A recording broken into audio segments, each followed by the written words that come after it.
technology at that time, wouldn't it have been something a little more down the road? So a lot of it was. A lot of it they had no idea, and... well, is he saying that he worked with some of these guys, or hinted to them, or was this all a big conspiracy and everyone was... No, he was just a middleman, and his assignment was to take something that looked interesting and take it to American industry and try and determine the function and whether it could be duplicated or not. It's a long story, and I don't want to burden you with it, but... and also, Bob, he's highly qualified. I mean, this guy is I'm not immediately right. debunking him, but I'm, Sure. It's just my natural reaction to jump on that. But Art, he was an officer in the military and held some very lofty positions, right? Oh, absolutely. Well, I'd actually be interested to look at that. Art, I actually gave him UFO magazine so he could read about it, but he doesn't read about UFOs. So. I understand. It really is true. People don't believe this about you, Bob. They think you are the guru of ufology. And boy, have you got the wrong guy. Yeah, and it just isn't true. No, please. You see, I remember the interview I did with you before. I remember it very well. Anyway, so here you are reading about all of this, and you get sort of an overview of it all, and probably by... What are you thinking by then? I mean, is your mouth hanging open? Extraterrestrial? It is, to some extent, and another part of me is beginning to wonder whether or not this is true at all. Or if this is some sort of... psychological test. Mm-hmm. Everything else was so way out, essentially. Maybe this is, another game that we're playing. Maybe they're just trying to determine what reactions of people in science would be to extraterrestrial craft or the fact of extraterrestrial presence of any kind at all. Right, and certainly all these thoughts had gone through my mind. From there, the days have kind of blended together in my mind. It's hard to separate what happened on each day after that, but I believe that the next time I went there was the time that I was actually let in through one of the hangar doors. Now, normally we drove alongside of the installation and came in the main entrance. Mm-hmm. This one time, we drove up and one of the hangar doors was open. Uh-huh. In the hangar doors, as plain as day, or in the hangar door, as plain as day, was the craft that I had later labeled the sport model. A very sleek-looking, very stereotypical flying saucer. My immediate reaction was, this is the new generation fighter that we're working on. For whatever reason, it's saucer-shaped, but immediately in my mind, I said, this explains all the UFO sightings throughout history. It's just been the development of this thing. Here it is. Right, here it is. This makes perfect sense. I've got a model 5 feet away from me here, a tester model, which I believe the Tester Corporation built based on your description. Right. It looked exactly like that. Is that what we're talking about, the exactly. sport model you call the sport model? Yeah, very sleek, sporty looking. Yeah, that's it exactly. I'll be damned. All right. So you drove by this thing. We actually stopped in front. In front. I was led out of the bus, the security guard first, then Dennis and myself. Dennis walked on ahead of me, and the security guard told me to keep my eyes forward and just follow Dennis into the back. And at the back of the hangar, there was a door that led into a hallway in the office areas. I walked right by the craft. The door was off the craft, or hatch, whatever you want to call it. Right alongside of it was an American flag adhered to it. A little sticker, not really cloth flag. Now, all that did was cement it in my mind, thinking, well, this is, obviously this is it. I slid my hand along the side of the craft, which the guard didn't appreciate, and I was told, again, keep my hands at my side. What did it feel like? Walk forward. I say it felt like metal, and the reason I say that is because it was cool to the touch. Mm-hmm. So yes, it could it metal have been an advanced ceramic sure. or something? Absolutely, but to me, sure. it felt and it appeared like metal. We continued in, and this is where I first met the person that I'd be working with, Barry Castillo or Castile, however you pronounce that. And this is when I first saw the initial components of the craft that had been taken out. So they had begun to gut this thing then? Not this particular one. There was more than one there. How many? There were actually 9 craft, not all like this, but from what they told me, from what I saw, there were 9 craft, and don't ask me where they came from or how we got them or anything. I have no idea. Mm-hmm. But the craft were in different, really different states. Some were completely dismantled. Some looked as if they would be operational, that they hadn't been touched at all. But apparently, from what I understand, all the crafts had the exact same reactor and propulsion system in them. Did any of the craft look as though they had been in a collision or crash? No. The only one that had damage to it looked intentional. It was a craft that had it's kind of hard to describe, but the area around the craft, the lip, if you will, was very broad and flat and thin, and it looked as if it had been stood up and a projectile fired through it. The hole from the distance that I saw, it looked around 4 inches, but it could have been at any size. It looked as if the metal was bent outward, and now that could have been dropped from the sky. Someone could have fired a projectile through it. Who knows? Again, well, this is just speculation. That alone is very part. interesting. In other words, we're not dealing with Superman's cape here.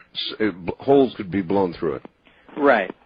Of course, on the other hand, it's an extremely unscientific test. You take something as prized as that, you don't stand it up and fire a cannon at the thing or a howitzer. You certainly, take a small quantity off and, do your analysis of that piece. But for whatever reason, that was the only one that looked like it sustained any damage. Some of the other craft were dismantled to some point, but certainly not wrecked.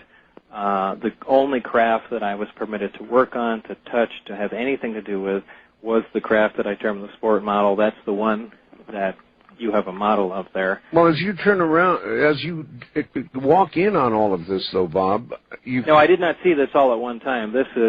I saw this one craft. Now, the hangar doors are all next to each other, and only at one time, way down the road, were all the bay doors open at one time, and I got a glance to see in what was the other hangar doors. But for the most part, at this point, all I knew was that there was this one craft, and now in my mind, I am convinced that this is just a U.S. manufactured, extremely secret, craft. Fighter reconnaissance craft, who knows what. But and the little American flag did that for you? Oh, without question, that was it. It's a done deal.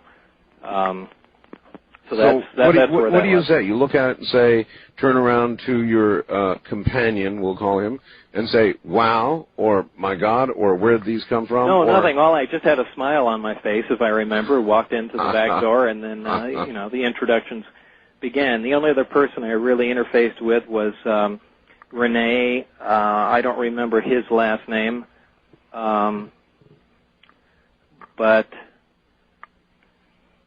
I actually can't remember what in the world Rene did. But for the most part, Barry and I worked closely together.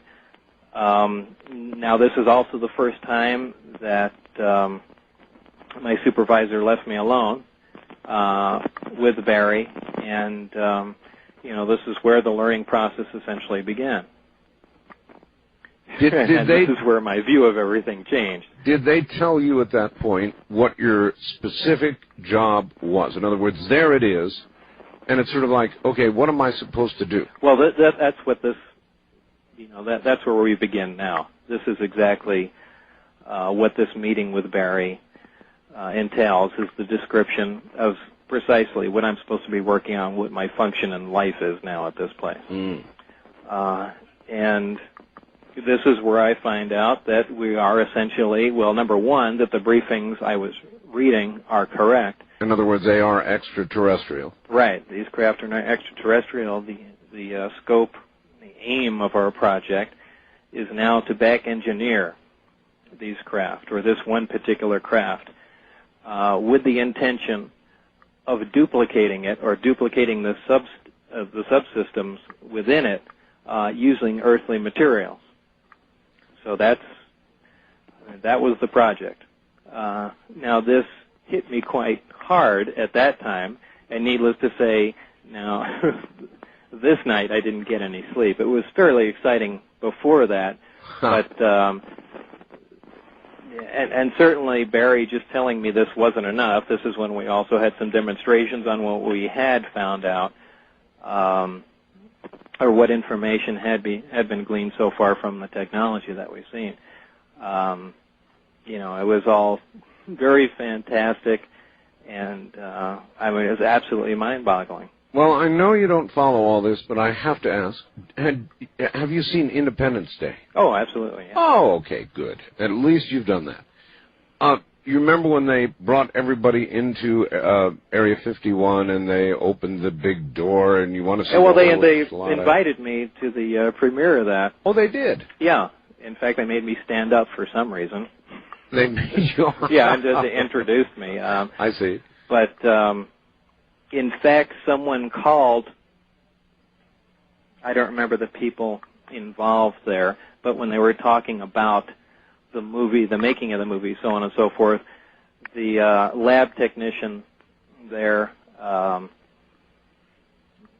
don't remember his name in the movie, but who wore the white lab coat, they called the Bob Lazar guy. Yeah. Dean Devlin was the writer. Ah. So I don't remember the other people that were there, but I thought that was pretty funny. But as they said, they had taken, for the movie, they had taken much of the UFO lore stories and everything that had been circulating around for years and, threw together the script in a short time and, produced it. So that wasn't, it looked nothing like that, by the way, but, the idea was the same. Same idea. All right, well, we're at an interesting juncture here, and the real fun is about to begin. Were you told that you were going to be working on one specific area of back engineering, or were you going Only? Really, only? Power and propulsion system, and everything else was essentially off limits. Meaning you couldn't even touch it?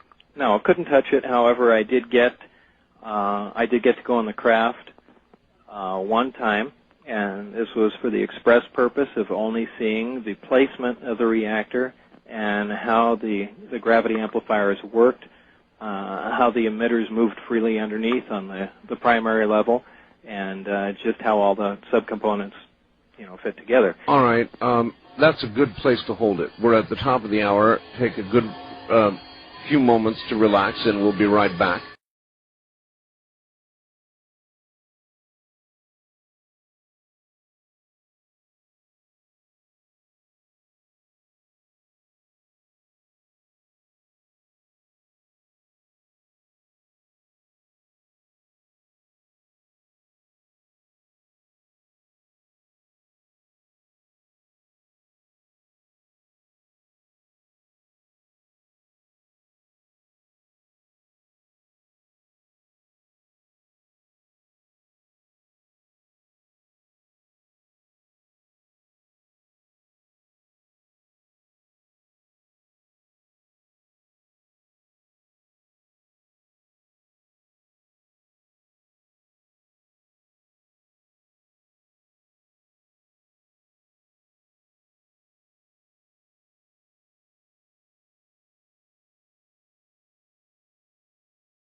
Back to my guests, Bob Lazar and Gene Huff. And gentlemen, I have a surprise for you.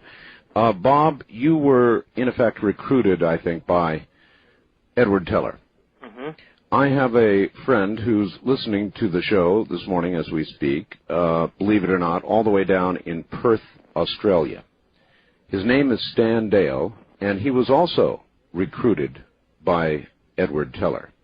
And he's got a question or two for you. I'm going to see if we can bring him up. All the way from Perth, Australia, there's a slight delay in the phone line transmission. Stan, are you there? Yeah, Art.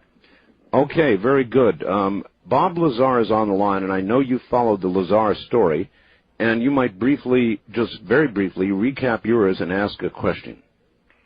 All right, very briefly, I was working in the computer business in Dallas in I think it was 71.